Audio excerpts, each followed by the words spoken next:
అందరికీ నమస్తే. ఈరోజు ఇక్కడ చూస్తూ ఉన్నాము, రైతులు కూడా చాలా ఇబ్బందికరంగా ఇక్కడ మారుతూ ఉంది. ఎందుకంటే ఇక్కడ పంట బీమా ఇన్సూరెన్స్ కొరకు ప్రతి ఒక్క రైతు మీ సేవ యొక్క ఉన్నటువంటి స్థలాన్ని వచ్చి వాళ్ళు అప్లికేషన్ ఇవ్వడానికి చాలా ఇబ్బందులు పడుతూ ఉన్నారు. ఏ మీ సేవలో ఆదోనిలో ఏ మీ సేవలో పోయినా కూడా చాలా ఇబ్బందులు పడుతూ ఉన్నారు. ఎందుకంటే ఇక్కడ ఉన్నటువంటి సర్వేర్ చాలా ఇబ్బందికరంగా ఉంది. సర్వేర్ వస్తూ ఉంది, పోతూ ఉంది. రైతులు చాలా ఇబ్బంది పడుతూ ఉన్నారు. కలెక్టర్ గారు 13వ తారీఖుకి ఈ వాయిస్ ఇవ్వడం జరిగింది. నష్టం ఇన్సూరెన్స్ చేయించుకోవాలని ప్రతి ఒక్క రైతు చాలా శుభపరిమాణం. ఎందుకంటే అందరు రైతులు కూడా చాలా సంతోషం వ్యక్తం చేస్తున్నారు. కాకపోతే ఇంకా సమయం ఇంకొక 10 రోజులు వారం పాటు పొడిగిస్తే అందరికి కూడా బాగుంటుందని నేను ఒక రైతుగా నేను తెలియజేస్తూ ఉన్నాను. నా పేరు కుర్వ వేణుగోపాల్. ముందుగా మీడియా మిత్రులకు నా నమస్కారాలు.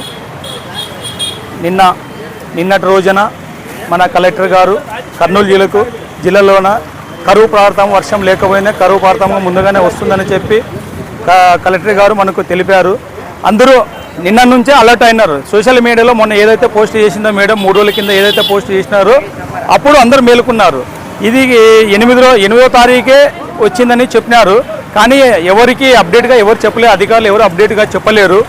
సో అది 3 రోజుల కింద తెలిసిన వరకు మొత్తం ఈరోజు ఎక్కడున్న రైతులలో వచ్చి ఈరోజు మొత్తం వచ్చి దాదాపు చూస్తే 100 వరకు ఉన్నారు. ఇక్కడ పంట బీమా పథకం ఏదైతే చేయించాలని చెప్పి మన విలేజ్లో ఏదైతే పంట నమోదు చేయించాలో ఫస్ట్ అక్కడ నమోదు అయిన తర్వాత పంట ఏమేసినావా, పత్తి వేసినావా, వరి వేసినావా, చెనక్కాయలు వేసినావా, మిరప వేసినావా అని చెప్పి పంట అక్కడ నమోదు అయిన తర్వాతే ఇక్కడ మనం ఆన్లైన్లో ఇక్కడ కట్టే అవసరం ఉంది. ఇక్కడ మీ సేవలో చూస్తే ఇక్కడ సర్వే చాలా స్లో ఉంది.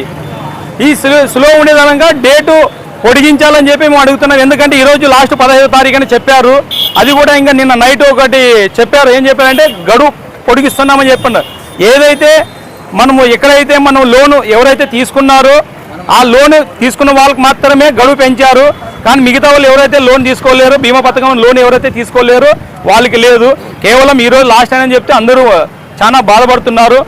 రైతులు వాళ్ళు బాధ తెలుసుకొని ఆ రైతుల గురించి కొద్దిగా ఆలోచన చేసి ఒక 4 డేస్ కానీ 5 డేస్ 5 రోజులు కానీ 6 రోజులు కానీ టైం కేటాయించాలని చెప్పి జిల్లా కలెక్టర్ గారికి మేము కోరుతున్నాము. ఒకసారి రైతుల గురించి ఆలోచించేయండి. చాలా మంది ఇక్కడ మీ సేవలోన సర్వీస్ చాలా స్లో ఉంది.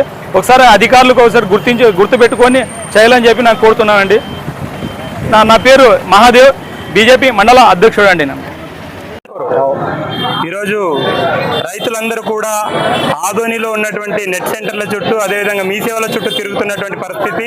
2 రోజుల నుండి ఇంటికి వెళ్లకుండా ఇక్కడే పడిగాపులు కాస్తున్నటువంటి పరిస్థితి. సాంకేతిక ఇబ్బందుల కారణంగా ఈరోజు ఇక్కడ ఉన్నటువంటి నెట్ సెంటర్లు కూడా సర్వర్ స్లో ఉంది అని చెప్పేసి అంటా అన్నారు. కాబట్టి అది కూడా మెరుగుపడే విధంగా కూడా ప్రయత్నం చేయాల్సినటువంటి అవసరం ఉంది. రైతులు కూడా ఆందోళన చెందకుండా ఇంకా సమయాన్ని పెంచాలని చెప్పేసి రైతులందరి తరఫున కేంద్ర రాష్ట్ర ప్రభుత్వాలకు విజ్ఞప్తి చేస్తా ఉన్నాం. ఎందుకంటే సమయం పెంచాలి. 2 రోజులు మాత్రం ఇవ్వడంతో ఉన్నటువంటి రైతులందరూ కూడా ఏదైతే రైతు పంట నష్టం అనేటువంటి నమోదు చేసుకోవడంలో ఇబ్బంది పడుతున్నటువంటి పరిస్థితి ఉంది. కాబట్టి వెంటనే వ్యవసాయ అధికారులు ఎవరైతే ఉన్నారో వెంటనే సంబంధిత ప్రభుత్వానికి అదేవిధంగా మంత్రులకు విషయం చేరవేసి ఇంకా రైతులు ఎక్కువ శాతం మంది నమోదు చేసుకోవాల్సినటువంటి వారు ఉన్నారు కనుక తప్పనిసరిగా సమయం పెంచాలా అని చెప్పేసి రైతుల పక్షాన విజ్ఞప్తి చేస్తా ఉన్నాం. ఎవరైతే పంటలు తీసుకొని రుణాలు తీసుకున్నారో ఈ క్రాప్ లోన్ అయితే క్రాప్ లోన్ ఎవరైతే తీసుకున్నటువంటి రైతులు ఉన్నారో వాళ్ళు కూడా నేరుగా బ్యాంకులకు వెళ్ళి అక్కడే నమోదు చేసుకోవాలని చెప్పేసి విజ్ఞప్తి చేస్తా ఉన్నాం. రైతులకు కూడా రైతులు ఎవరైతే క్రాప్ లోన్ తీసుకొని ఉంటారో వాళ్ళు అదే బ్యాంకులో వెళ్ళి అక్కడే కట్టాలి. అదేవిధంగా ఎవరైనా రెన్యువల్ చేసుకున్నటువంటి రైతులు ఉంటారు చాలా మంది, వాళ్ళకు కూడా బ్యాంకర్లు కూడా అవకాశం కల్పించాలి. బ్యాంక్ ఏదైతే రెన్యువల్ చేయించి అప్పటికప్పుడే రెన్యువల్ చేయించి కూడా వెంటనే వాళ్ళకు కూడా ఏదైతే పంట నష్టం రుణం కూడా వచ్చే విధంగా ఆ ఇన్సూరెన్స్ కూడా కట్టించుకునే విధంగా ప్రయత్నం చేయాలా. బ్యాంకర్లు కూడా సహకరించాలని చెప్పేసి విజ్ఞప్తి చేస్తా ఉన్నాం. బ్యాంకులో పోతాము పోయినాడు మెరపేసిటాం పత్తి కదా మెరపని రాసుకుంటున్నారు.